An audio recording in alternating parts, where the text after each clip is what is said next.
नमस्कार, मैं छाया सिंह एक बार फिर से आप सभी लोगों का स्वागत करती हूँ आपके अपने चैनल छाया एफिलिएशन ज्ञान पे।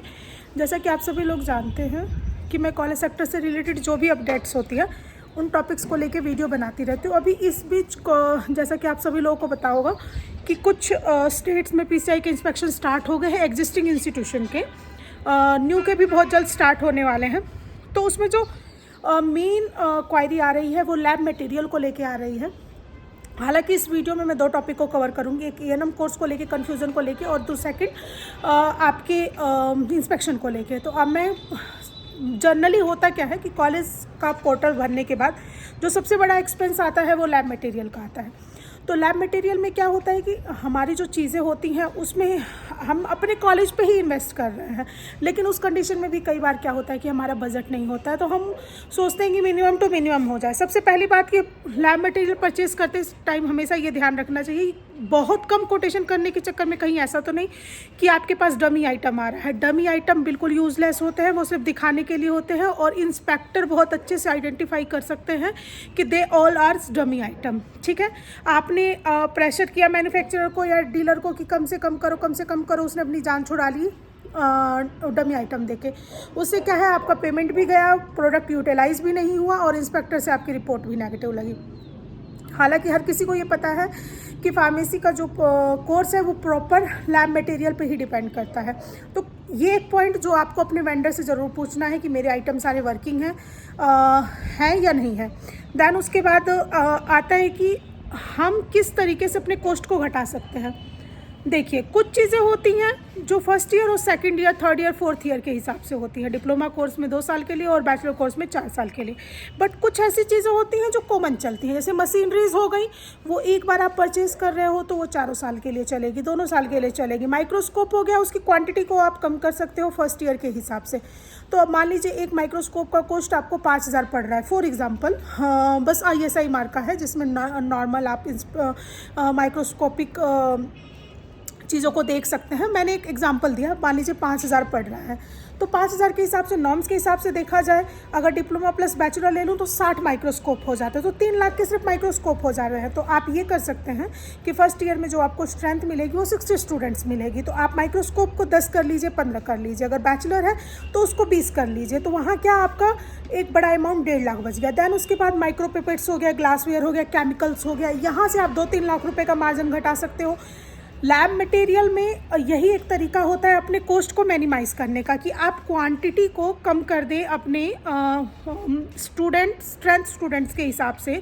हालांकि आपसे फुल कोटेशन पे मांगा जाता है, आपसे जो बिल मांगा जाता है वो पूरा मांगा जाता है, तो आप कुछ आइटम को प्रपोज्ड में डालिए कि ऑर्डर लगा है और जो हमारे नेसेसरी हैं उन प्रोडक्ट को आप परचेज़ कर लीजिए। तो इस तरीके से क्या है कि जो आइटम आएगा आपके पास वो बहुत बेहतरीन क्वालिटी का आएगा। एक बार माल खरीद लिया, 10-15 साल के लिए छुट्टी, और आपका जो पैसा लगा वो जेन्युइन पैसा लगा। देन उसके बाद लैब मटेरियल में भी क्या होता है कि कुछ इम्पोर्टेड होते हैं, कुछ आपके हैंडमेड होते हैं, हैंड ऑपरेटेड होते हैं। तो अगर आपको लगता है कि आप फ़िलहाल सिर्फ ऐसा चाह रहे हैं कि आपके बच्चों का प्रैक्टिकल हो जाए, आपका कोई फार्मास्यूटिकल फॉर्म नहीं है कहीं आपको, तो ऑटोमेटिक मशीन लेने की बजाय हैंड ऑपरेटेड आप ले सकते हैं, जिससे बच्चों को नॉलेज मिले, एक सैम्पल मिले, बट आपका जो कॉस्ट है वो बचे। एडवांस के लिए आप अपने बच्चों को साल में एक आधी बार सेमिनार में ले जाके अच्छे फार्मास्यूटिकल फॉर्म में उसी सेम मशीनरीज का एग्जाम्पल दिखा सकते हो। ठीक है, तो ये कुछ चीज़ें हैं जो मैंने लैब मटेरियल में आप लोगों को बताने की कोशिश करी। देन उसके बाद मैंने बोला था कि एक ENM को लेके भी मैं वीडियो बनाऊंगी, क्योंकि ENM कोर्स ट्रेंडिंग कोर्स है, बट कुछ राज्यों में ENM कोर्स बंद किया गया है। जैसे यूपी में ENM कोर्स को इस साल बंद कर दिया गया है। अनदर राज्य में ये क्वायरी आती है क्या ENM खोलने के लिए भी 100 बेडेड हॉस्पिटल की रिक्वायरमेंट है, तो ऐसा नहीं है। 100 बेड के हॉस्पिटल की रिक्वायरमेंट तो है, लेकिन वो आप टाई अप पे भी चला सकते हैं। इवन किसी भी कोर्स में ऐसा नहीं बोला गया है कि आपको ऑनरशिप हॉस्पिटल चाहिए। उन्होंने एक रिलैक्सेशन दिया है कि आप अटैचमेंट कर सकते हैं, बट अटैचमेंट आपके किसी ऐसे व्यक्ति के साथ होना चाहिए जो कि आपकी ट्रस्ट सोसाइटी में सदस्य बने, और इंडियन नर्सिंग काउंसिल को या अपने राज्य स्वास्थ्य विभाग को या फिर नर्सिंग काउंसिल राजस्थान हो गया, मध्य प्रदेश हो गया या उत्तर प्रदेश, उन काउंसिल्स को ये श्योरिटी दे कि बच्चों का प्रैक्टिकल कराने में कोई कन्फ्यूज़न नहीं होगा। कई बार क्या होता है, हम अपनी फैसिलिटी के अकॉर्डिंग टाई अप तो कर लेते हैं, लेकिन बाद में क्या होता है कि मिसअंडरस्टैंडिंग की वजह से वो टाई अप टूट जाता है। तो बस गवर्नमेंट इतनी श्योरिटी चाहती है कि आप जिस भी इंस्टीट्यूशन से जिस भी हॉस्पिटल से आप टाई अप कर रहे हैं वो कंटिन्यूसली बच्चों का प्रैक्टिस कराएं, क्योंकि कोरोना के टाइम में जो चीज़ें हुई उसमें गवर्नमेंट अब बिल्कुल रिस्क नहीं लेना चाह रही है, और यही रीज़न है कि हॉस्पिटल पे बहुत प्रेशराइज किया गया है। देन उसके बाद लोग बोलते हैं मैडम हम हॉस्पिटल पे पेपर पे हॉस्पिटल का रजिस्ट्रेशन करा लेते हैं, तो ऐसा नहीं है। जब कोई कमेटी आती है तो they can also ask for OPD IPD registered. तो फेक हॉस्पिटल्स जिनका सिर्फ डॉक्यूमेंट पे रजिस्ट्रेशन है, जिन्होंने CMO से पेपर बनवा लिया है, सिर्फ पॉल्यूशन सर्टिफिकेट या फिर लेबर सर्टिफिकेट बना के ऑन पेपर सोच रहे हैं कि चीज़ें हो जाएंगी, तो ऐसा बिल्कुल नहीं है।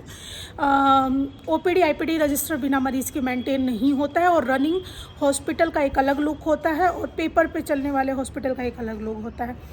तो ये जो मिसकंसेप्शंस होते हैं कि नहीं इस तरीके से हो जाएगा उस तरीके से हो जाएगा, तो ये सिर्फ कहने वाली बातें हैं। इस तरीके से आपको कभी भी अप्रूवल नहीं मिलेगा।